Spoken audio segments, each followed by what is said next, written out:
Alright, listen. Don't forget to come back for me. As long as you're not dead, Fred. It's Frank. Frank West. Remember that name, because the whole world's gonna know it in 3 days, when I get the scoop. Alright. Dead Rising is a fantastic game. Fantastic!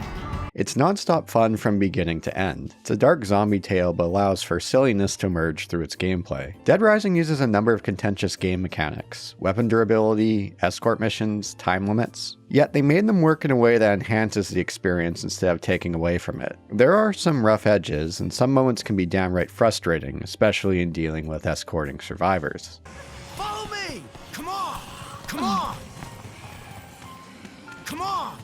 However, the good greatly outweighs the bad and was one of the most enjoyable, replayable games from Capcom, a studio known for delivering quality titles with high levels of replayability. Funny thing is, this is my first time playing through the full version of Dead Rising. I've been meaning to play it forever. I played the demo on the 360 years ago and loved it, but never got around to playing the full game. Many times throughout my playthrough I kept thinking I should have played this ages ago. For this video, I'm playing the 2016 remaster on PC. In Dead Rising, we play as Frank West, freelance photojournalist extraordinaire. He got a tip of something going down in Willamette, Colorado. Population 53,594. Distinguishing characteristics? Jack shit. Brought in by a helicopter, we see the town closed off by the National Guard. Spotting a helipad on the rooftop mall, Frank gets dropped off, asking for the pilot to come back in 3 days' time.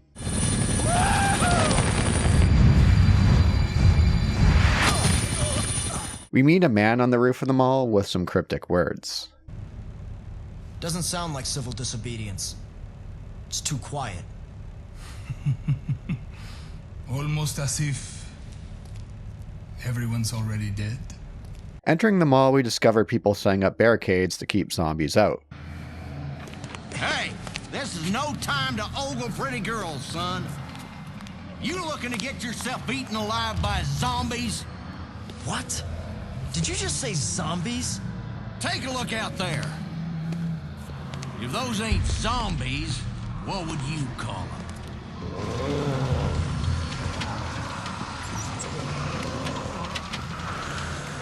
We briefly chat to an old man on the other side of the shutters with some further cryptic words. Do you have any idea what you've done?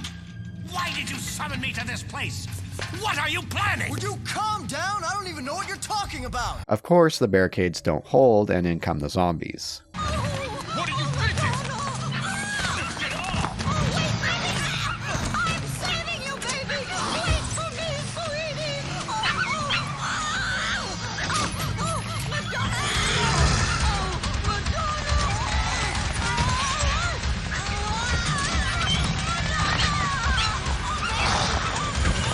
From there, we make our way to the security room with less than a handful of people inside. The janitor of the mall, Otis, welds the door shut. We meet Brad and Jesse. They're tight-lipped about why they're here and what's going on. Over the next 3 days, we'll find out what's really going on here, explore the mall, rescue survivors, and of course, kill plenty of zombies. One of Dead Rising's main calling cards is its weapon system. Anything and everything that isn't bolted down is more or less fair game for use against the horde of zombies. Some weapons are practical. Some not so practical.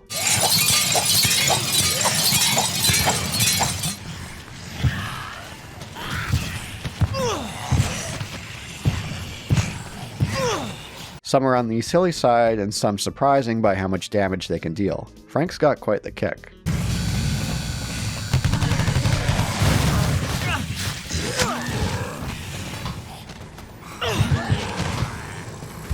There's great fun in that initial discovery of trying out different weapons and finding out which ones work best in various situations. You're never far from something that can be used as a weapon, which is great, as weapons don't last long. Weapon durability. One of the more controversial game mechanics out there. One of those mechanics that can drive the player up the wall. Mechanic where it isn't uncommon for mods to pop up to reduce or outright remove weapon durability, or something that gets patched later. In Dead Rising, when I think about it, I can't think of another game that does the mechanic better. It adds a tremendous amount to the experience. It fits perfect with the game's narrative. A zombie outbreak in a mall? You're going to use anything that you can get your hands on. You're never out of reach of something that you could use. Some weapons will break faster than the others. But there are ways to circumvent it, like picking up books and keeping them in your inventory. You lose a slot, but it's worth it when you can get a weapon to last 3 times as long. Some weapons fall under various categories: tools, edge weapons, sports items. You could even stack a few with books, like the chainsaw. We can also turn Frank West into Frank the Tank West by leveling up. This is done through killing zombies, taking photos, rounding up survivors. Our stats carry through on subsequent playthroughs, from how many items we could carry at once, attack power, speed, health, and skills. There are a number of skills that we can unlock, and with just his fists and feet, Frank can do a lot of damage to groups of zombies the further you level up. Who needs weapons when you have Frank West?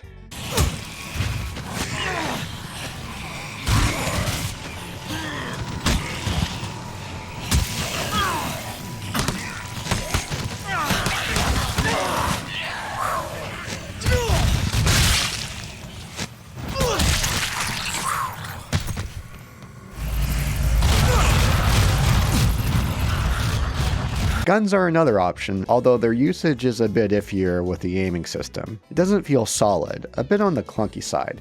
To be fair, Frank admits he isn't the greatest with guns in exchange with the series' most well-known line. You know how to use this?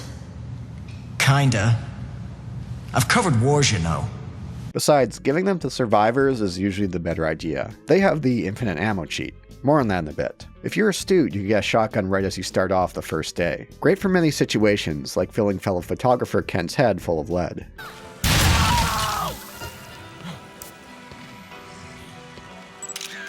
Alright.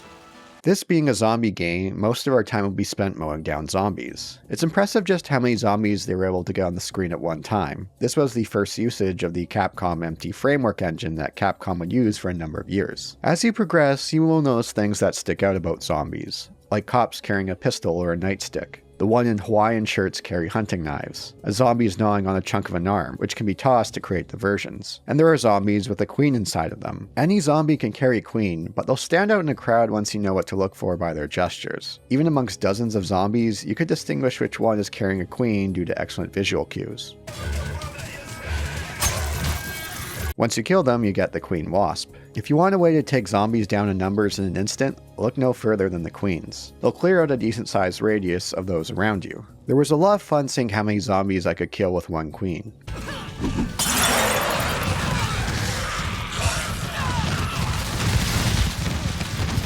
Zombies aren't the only enemies that we'll come across, but hold that thought for now. Another element of Dead Rising's gameplay is photography. We're playing as a freelance photojournalist, so why wouldn't it be? That said, it's not the main focus, and after a while, something I didn't focus on much. Taking photos generates experience points, and depends on a number of factors, like how many are in frame, and what you're taking pictures of. Zombies will give different points than humans. The style picture also changes the score. Get something in action like a zombie lunging at you or a human doing an action will yield more points. Some actions can be on the funny side, some more on the lewd side.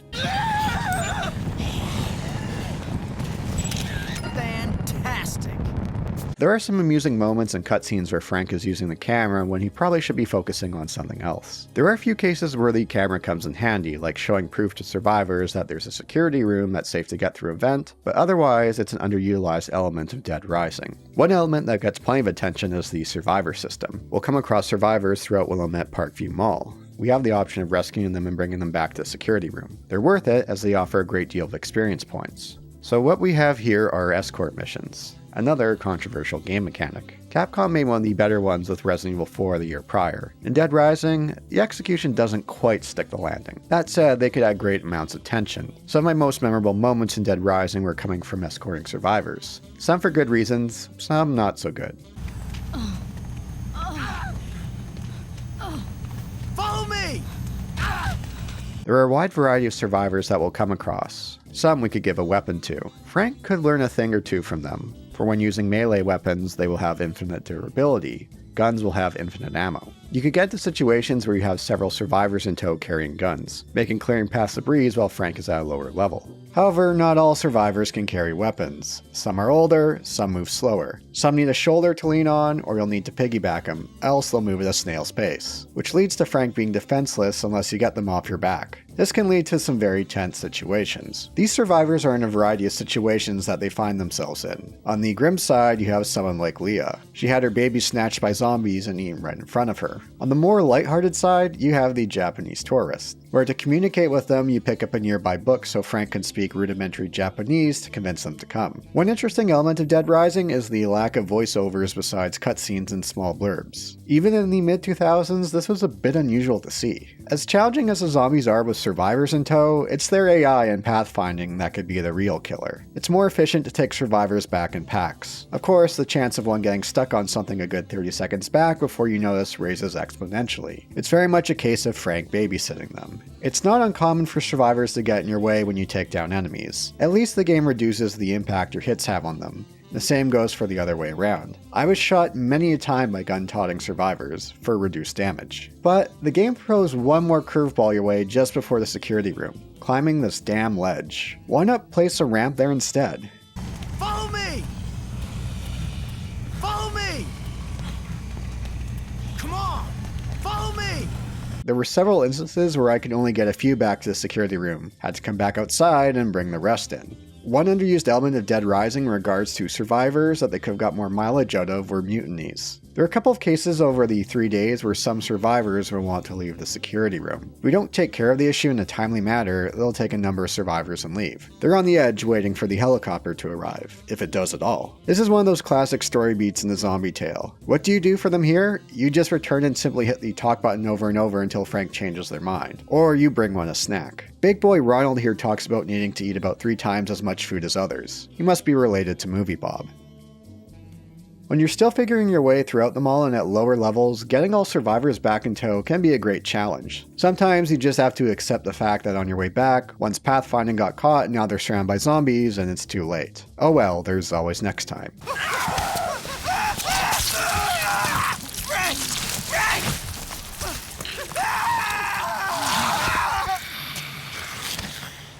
And speaking of time, Dead Rising makes use of a 72-hour time limit. 24 hours in-game is 2 hours for playtime. Time limits are another controversial game mechanic. One of those game mechanics that can get patched out or reduced, or fan patches arise. A great example being the first Fallout game. But when done right, it adds a whole new layer of decision-making for the player. Think Majora's Mask. The time limit once again makes sense with the narrative of Dead Rising and is used to great effect. Events happen during certain times and have a certain time window. You can't just find survivors at any given time. They'll have windows of where they appear. The same goes for the critical path. What if you fail to complete something in time or reach a certain point before a given time? You get the game's equivalent of Morrowind's The Prophecy is Severed. You can continue with the game and you will get a different ending, but to complete the critical path you'll need to start again at the beginning. Which, as mentioned earlier, you carry over Frank's level each time you start over.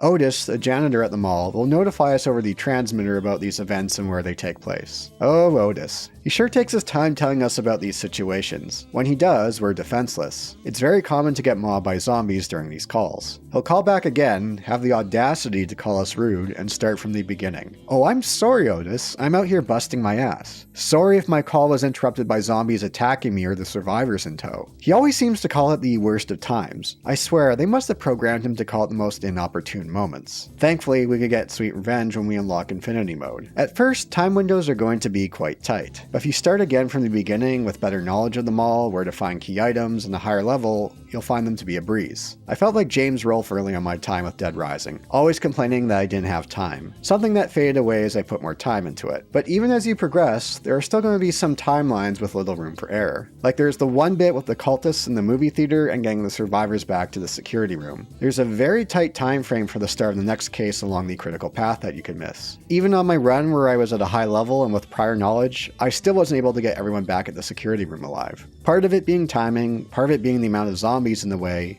and part of it being the pathfinding of survivors, a deadly trifecta to deal with. Another element that makes Dead Rising such a great experience is Willamette Parkland Mall itself. There is very little wasted space. Each area has its own distinct characteristics, the type of stores you'll find, items you'll come across, survivors, and cases. There's this one shortcut in the restrooms you could discover that's very handy. At first I thought it was a magical mirror shortcut, then I looked up and saw the roof vent. And that makes more sense. The restrooms are another great area where survivors love to have their pathfinding run amok.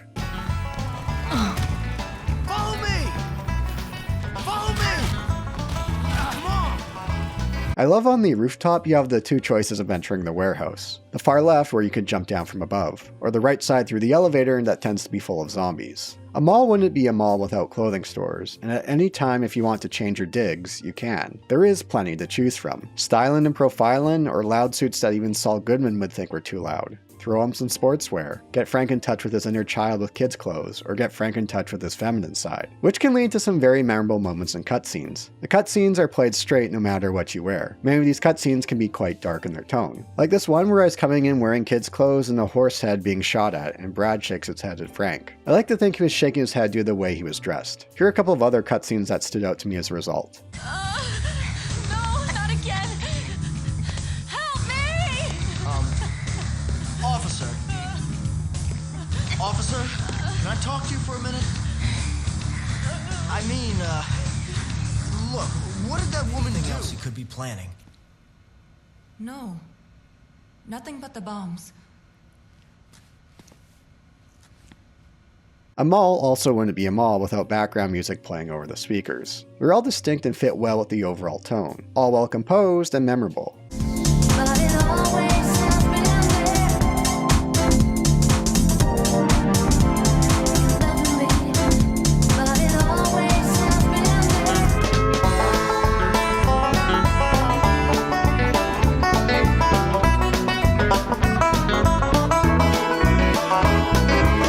Dead Rising also uses a number of licensed tracks. These are tracks that pop up during the boss fights, the Psychopaths. Along the critical path in various scoops, we'll come across Psychopaths. They're all exaggerated, larger-than-life survivors, over the top and memorable considering how little screen time they have. This is my stuff! You came to vandalize my store, huh? Not on my watch! Everyone used to laugh at me. I was a walking punchline.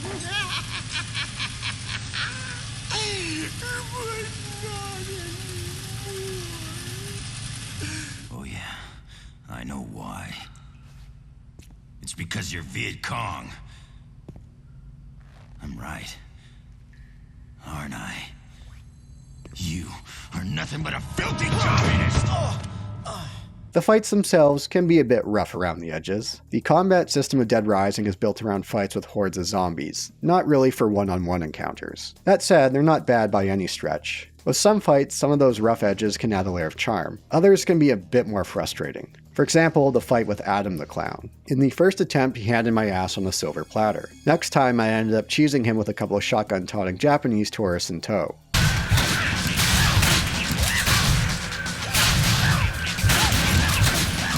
But it's worth it for the comically overpowered chainsaws you could get from him. Some psychopaths are satisfying to see their demise, yet others I felt bad for hearing their final words. My granddaughter. She was done in by those damn zombies. When I heard her scream, I just lost it. Everything went white suddenly.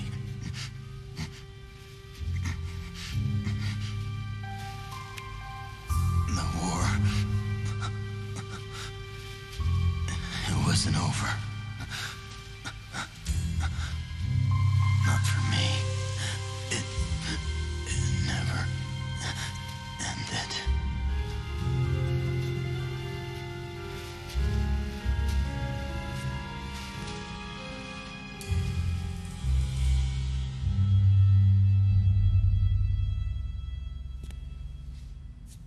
There's such great economic writing here where they're able to convey so much about these survivors in such a short time frame. There's also the element of how they ended up in these situations. How much time has passed since the zombie outbreak occurred? What did they go through during that time? We get some insights from their words, but most is left for the player to fill in with their own thoughts. An excellent narrative choice. As most tracks are licensed during these fights, I can't play much of them else YouTube will take my AdSense shekels. They're very much of that hard rock mid-2000s period of when the game is from. They're all well placed and fit well with their fights, but there's one in particular that stands out. And if you play Dead Rising, you know which one I'm talking about. Think back to your first run. You're still getting used to the game. You're getting a feel for them all. Frank is still at a low level. You might have a few survivors in tow. It's a great struggle trying to get them back to the security room. You're probably low on health. You step outside into the park in the middle of the mall. This time there's a cutscene and you hear this track.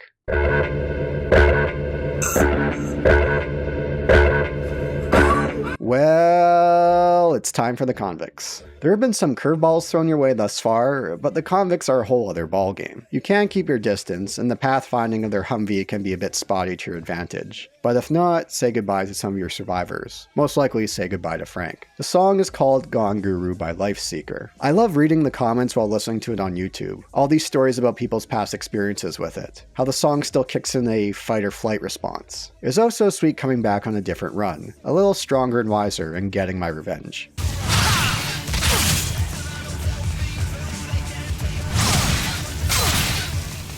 That takes care of the convicts, right? Well, no. They come back again the next day. How? Why? Who knows? Before going through the major story beats, I have to commend how well these systems play together in Dead Rising, and the fact they took a number of controversial game mechanics and made them work. Weapon durability, escort missions, time limits. Dead Rising could have easily been a bad game if they weren't executed well, and there are times where it's walking a tightrope with them, especially in regards of dealing with survivors for the escort missions. There are times where it gets very frustrating.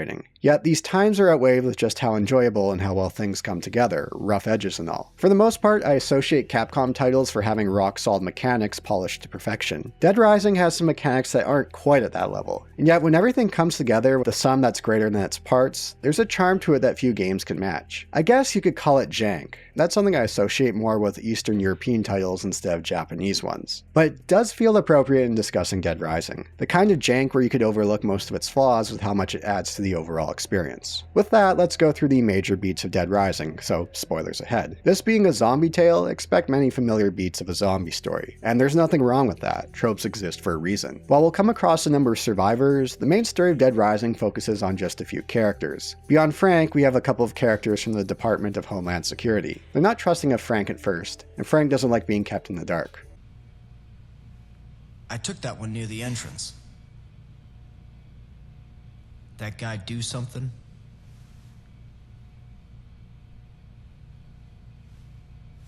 Nope. Thanks for showing me, though. Over time, they begin to trust one another and they'll be more forthcoming with what's going on. Playing this back-to-back with Resident Evil 4, Jessie looks like she could be Ashley's sister. Carlito, the man we met on the mall roof earlier on, will serve as our main thorn in the side throughout. There's also his sister Isabella, who turns from mysterious foe to ally. How much do you already know? Have you called for help? Hold your horses, babe. I'm the one asking the questions here. As time passes, we'll come across another enemy type, human cultists. It's another one of those interesting story bits to think about. How long has this cult been together? How much has time passed since the zombie outbreak? The end of the world is upon us. Death itself has overflowed upon the world, defiling us all.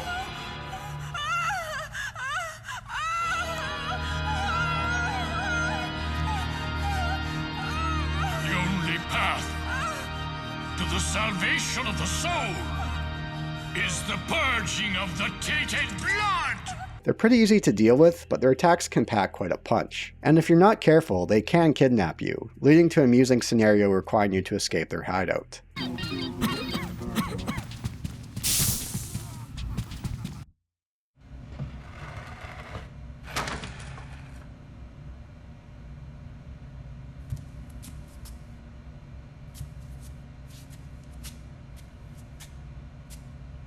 After a number of setbacks, we'll finally find that old man that Frank saw earlier in the mall. He is Dr. Barnaby. He's in charge of research for something unrelated to zombies. Their research and experiments ended up creating zombies instead. So the government's now in the zombie-making business.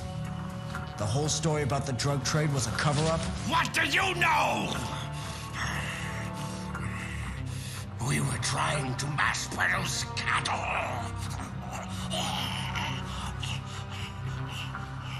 Do you have any idea how much meat Americans consume in a single day? This research was conducted in Santa Cabeza, a town in Central America. It was destroyed by a zombie outbreak and special forces cleanup operation. The only survivors were himself, Carlito, and Isabella. Carlito seeks revenge and was the one that started the zombie outbreak in Willamette. Dr. Barnaby himself turns into a zombie, and there's some ambiguity if he bit Jesse in the process. Jesse! It started! He's turning!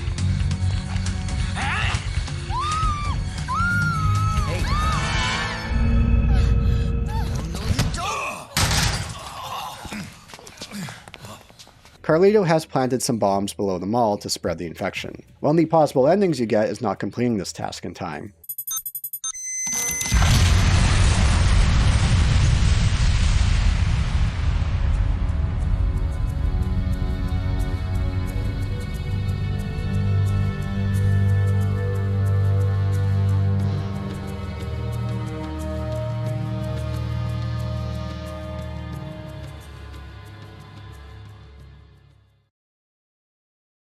Brad gets infected trying to stop Carlito, with the game giving us the option to kill him after he turns. Don't tell Jesse about this.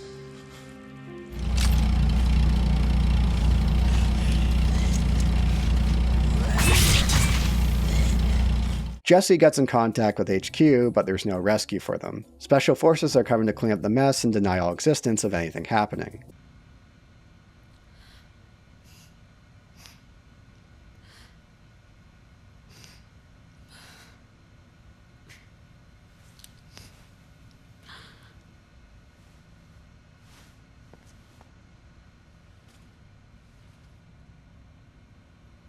And at this point, she does turn, with the game once again giving us the option of killing her. This moment, along with Brad, were those classic story beats in the zombie story. Ones you care about turning, and it's a bummer that happens. You may have killed thousands of zombies without second thought at this point, but killing Brad and Jesse stands out. There's a lot of weight to it.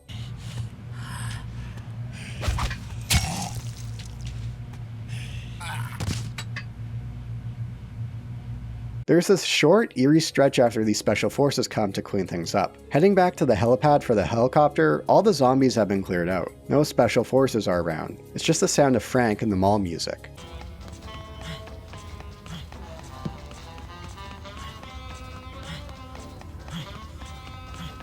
When you return to the security room, you learn that Otis knows how to pilot a chopper and is able to steal one from the special forces to get survivors away. Our ride out returns, but of course nothing goes to plan.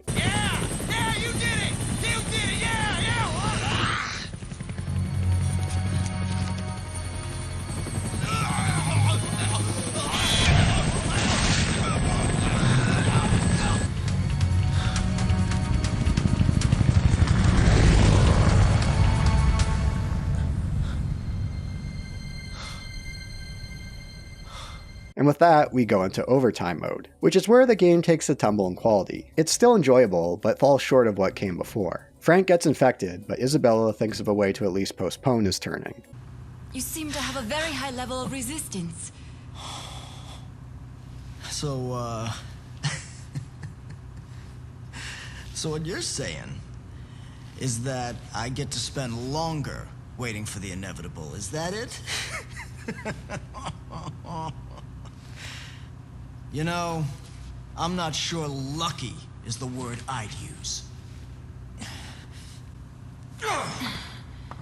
Which turns into a few annoying fetch quests that feel like padding. There's no more survivors to find along the way. The mall has been cleared of zombies, save for the outdoor section and underground. Instead, we'll have special forces to deal with. If you've gotten this far, you should be at a high level where you can just run up to them and take them out quickly. So accommodating that they just run up to us, pause, and then decide to take a shot. We find a tunnel underneath the clock tower that looks to be a way out, but full of zombies. This is one of those cases where the cutscene narrative clashes with the gameplay. Frank makes it seem like a big deal with how many zombies there appears to be. But gameplay-wise, I just think of how many I could cut down, or how chucking some queens will be a lot of fun at such a large group in tight spaces. Isabella makes a pheromone to keep the zombies away during the stretch, but I just ended up mowing them down.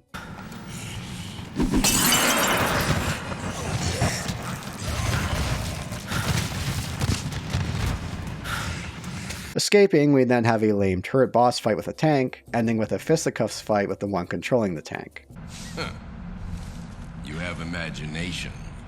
That's what drives you in your quest to run. Your quest to hide. As prey, you and your kind are much more stubborn than the zombies. After that, Frank lets out a great yell, and we're out.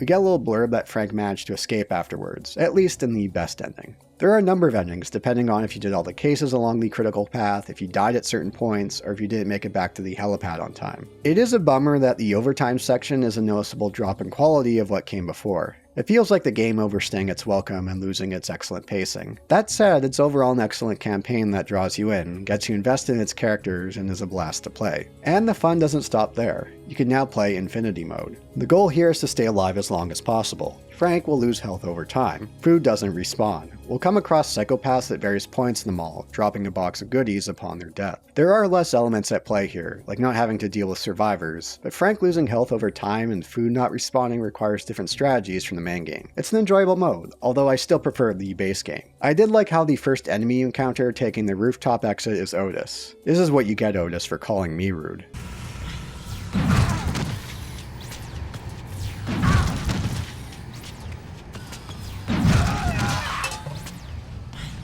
While rough around the edges, Dead Rising is one of those games you could come back to over and over and have a blast each time. It took some risks with some implementation of controversial game mechanics, and while some execution is spotty, it does add to the overall experience. I haven't played their sequels, although I am aware of their reputation, a case of diminishing returns of the series being farmed out west. Dead Rising was the only game of the series made in Japan. Other franchises at Capcom like Devil May Cry suffered the same fate when being farmed out west, but found a welcome return to form when made back in Japan. I'd be all for seeing another title in the series back in the hands of a Japanese development team. Capcom has their hands full with many projects. Here's to hoping that we see the series return to life and reach the heights that the first title did. Thanks for watching.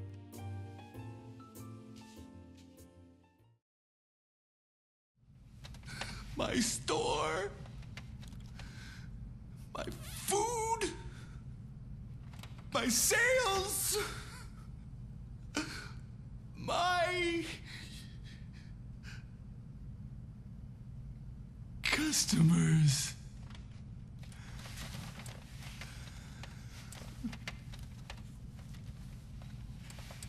Have a nice day. Clean up! Register 6!